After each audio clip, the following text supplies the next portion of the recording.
Vereador Coronel Elias, haja visto que você tem um conhecimento muito grande, né, sobre segurança pública. Como que você avalia aí a ação do governador do Rio de Janeiro no combate aí, né, ao crime ali na região?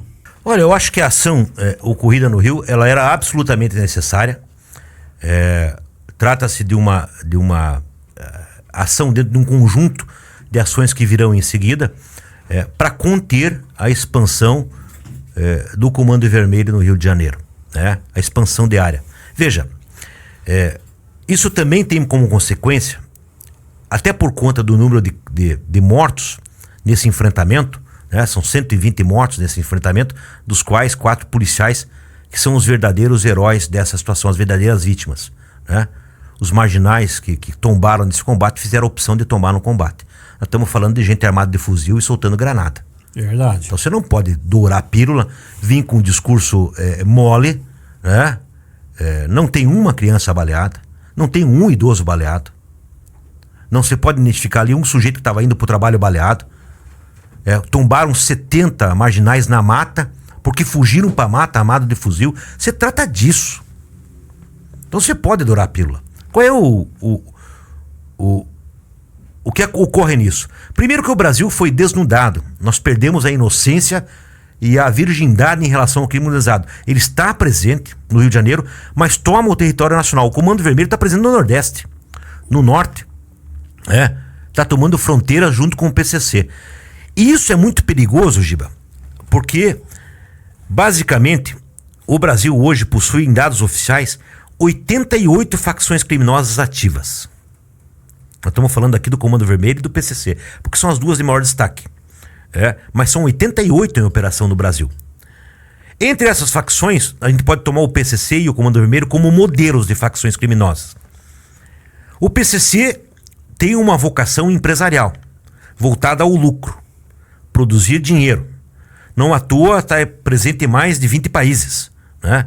Tem uma cadeia logística, uma cadeia de suprimentos, uma cadeia de vendas, de atividades, lava dinheiro no combustível, empresas oficiais, mercado financeiro. Então o PCC tem uma vocação econômica gigantesca, mas que não é baseado no domínio territorial. O Comando Vermelho também, a pretensão de toda atividade criminosa é o lucro. O crime é uma atividade econômica. O Comando Vermelho também produz seus recursos, mas a partir de uma outra égide, de uma outra visão, o domínio de territórios. Porque quando se faz o domínio de território, não se trata exclusivamente do tráfico de drogas. Não é essa a ilusão. Aquelas barreiras que tem no Rio de Janeiro, aquelas barricadas de ferro, aquilo não é só para impedir a polícia de chegar. Aquilo é delimitação de território, aonde começa a influência do traficante. Nesse ponto de vista, da barreira para dentro do território demarcado, ele controla todo o serviço público como um estado autônomo. Nos morros do Rio de Janeiro, você vai ter acesso ao chamado CVNet. A internet é do Comando Vermelho, meu Deus do céu. Eles controlam o gás, a distribuição de água, a distribuição de gelo. As taxas e impostos são recolhidos dos comerciantes para o Comando Vermelho. Ele é um estado. Então, é na exploração do território e na exploração das pessoas que está o grande volume de dinheiro. Não é no tráfico de drogas. Toda aquela estrutura bem armada e altamente possuidora de equipamentos para o combate é para defender a noção de território. Então o Comando Vermelho, quando ele se espalha pelo Brasil, ele se espalha com essa lógica do controle territorial, de estar à parte do Estado, de tirar do Estado brasileiro a soberania sobre o Estado. No Ceará, o Comando Vermelho, nas periferias, de algumas periferias do Ceará, o Comando Vermelho vai e marca a casa com um X vermelho e escreve vaza. Sabe o que acontece com aquele morador? Ele tem que abandonar aquela casa, ou ele vai ser executado pelo Comando Vermelho. Nossa. Ele vai tomar a sua propriedade, porque ele tem interesse em fazê-lo ali. Isso está se espalhando pelo Brasil em duas modalidades. Uma modalidade criminosa muito perigosa, que é com controle territorial, a exemplo do PCC, que sai do Rio de Janeiro e toma o Brasil. Só lideranças do Comando Vermelho de outros estados nessa operação são mais de 20. Do Amazonas, Goiás, Brasília, de tudo que é lugar do Brasil, reunidas ali no Rio de Janeiro. E a partir de dando as ordens. Então o que nós temos hoje, e que nós temos que ter hoje no Brasil, é uma visão absolutamente definitiva, que nós temos que entrar em um combate contra o crime organizado. Se trata de um combate. Porque o que eles veem do Estado, como eles vêm para o Estado, é na posição de combate. É fuzil e granada. Então a nossa resposta não pode ser diferente. Claro que tem que trabalhar com inteligência, claro que tem que trabalhar com mecanismos eletrônicos, digitais. É claro que tem que trabalhar no sufocamento do crime organizado a partir da sua natureza, que é o lucro. Portanto, o crime como atividade criminosa, existe uma coisa chamada economia do crime. Você tem que tornar o crime desvantajoso, economicamente desvantajoso. Não há lucro. Quando você, um empresário, vai fazer algum investimento, arriscar, você pensa, olha, o meu risco compensa por conta do meu lucro. Então, o crime tem que deixar de ser vantajoso, ele não pode compensar. Sim. E aí você tem que ir para além do combate, que não podemos passar a mão nisso. Nós temos que ir para o combate. E vai morrer gente. E não tenha dúvida que isso vai acontecer. Não vai se tomar essas áreas tomadas pelo crime se não for no combate. Não se iluda com conversa de instituições, de ONGs, de partidos políticos. Não vai acontecer sem combate, não há como. Uma vez retomado o território, sim. Você tem que entrar com o Estado, com educação, saúde, cultura, tudo que tem que fazer. Mas primeiro retomar os territórios. Claro, tirar do crime organizado a sua capacidade financeira, atacar os ativos, a lavagem de dinheiro, o branqueamento de recursos, mas sem perder de vista o combate direto que vai ser necessário. Portanto, nós estamos em guerra. O Brasil tem que estar em guerra contra o crime organizado, porque ele está tomando o país. E isso, como consequência, nós poderíamos ter um estado de máfia, onde o crime começa a tomar conta também do poder público. Recentemente, meu amigo, nós tivemos no Congresso Nacional uma medida legislativa que pretendia blindar todos os deputados e os senadores de qualquer processo. Só poderia ser processado se a própria casa aprovasse. A tal chamada PEC da blindagem, que caiu no Senado. Se isso acontece, nós teríamos um volume gigantesco de deputados do PCC e do Comando Vermelho no Congresso Nacional. Só não aconteceu porque essa PEC não passou. Então, quando a gente vê isso acontecendo, a gente tem que perguntar, isso é gratuito? O crime organizado está presente hoje no financiamento de campanhas políticas no Brasil. Na sua opinião aí, os políticos não estão envolvidos com essas... Não é nem opinião, isso é um fato. Isso é um fato. O crime organizado financia campanhas políticas pelo Brasil afora. É dinheiro do crime organizado financiando campanha política. A gente sendo eleita por dinheiro do crime organizado. Então, se a gente não se cuida disso, nós entregamos o Brasil a um estado de máfia. Um país dividido entre facções criminosas. E olha, como nossas autoridades públicas, o Giba, eu fico impressionado com essas coisas.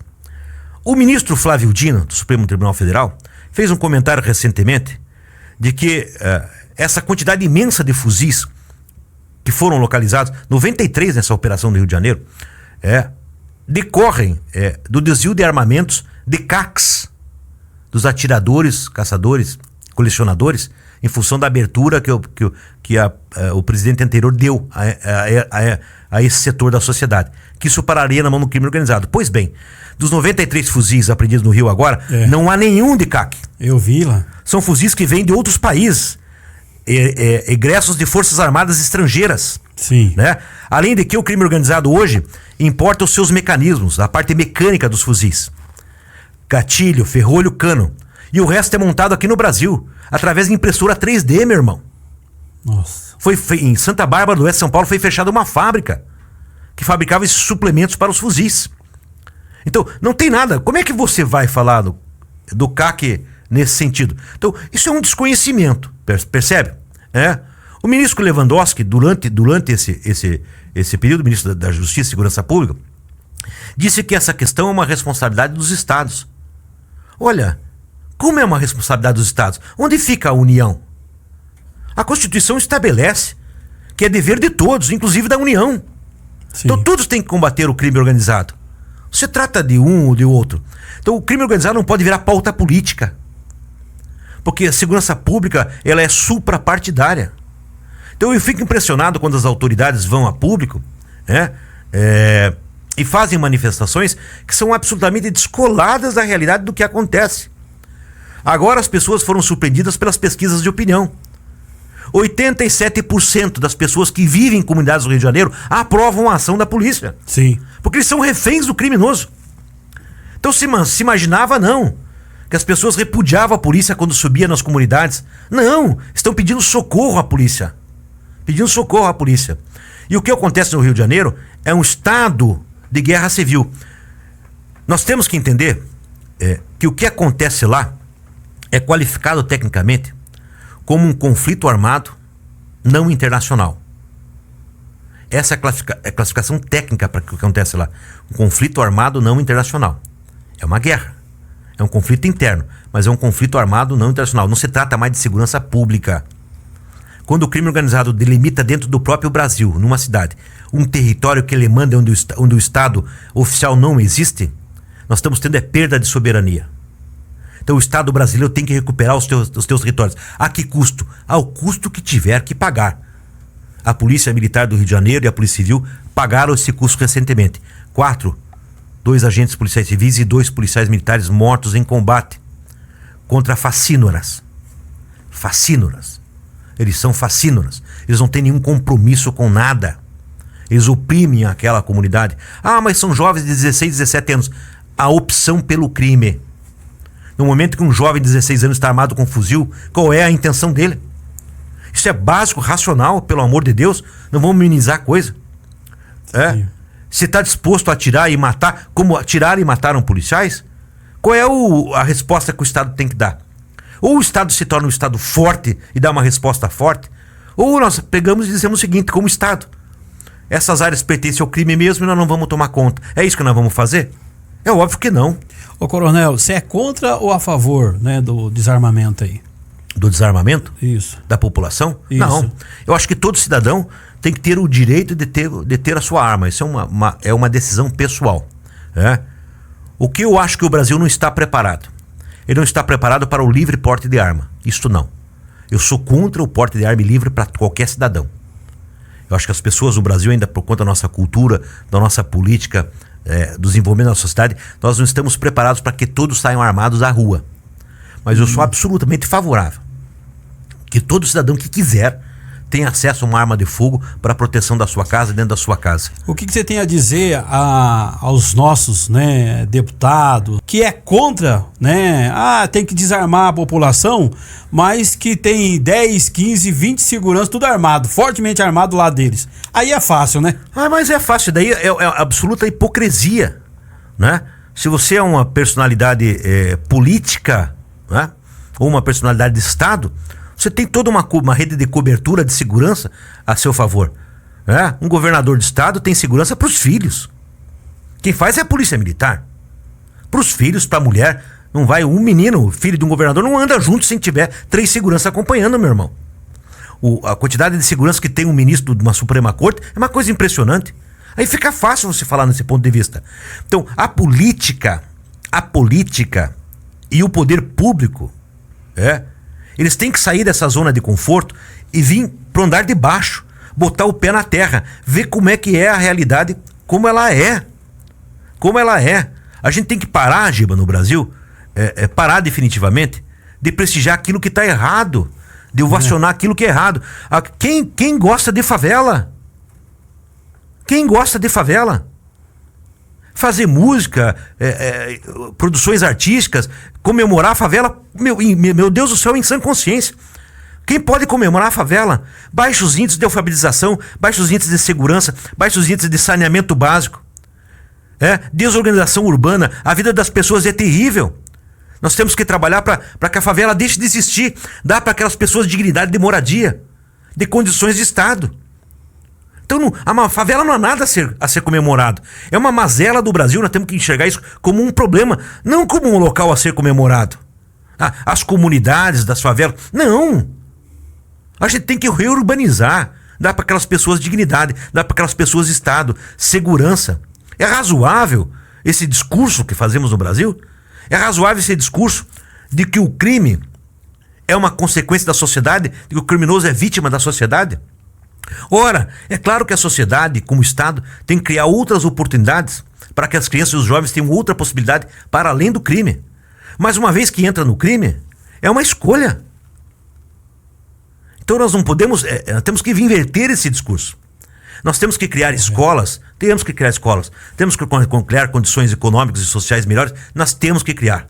Mas nós não podemos perder de vista que hoje se trata do Estado voltar a controlar territórios dominados pelo crime. Você não leva saúde, não leva educação, não muda a favela se aquele território não voltar a pertencer ao Estado. Verdade, verdade.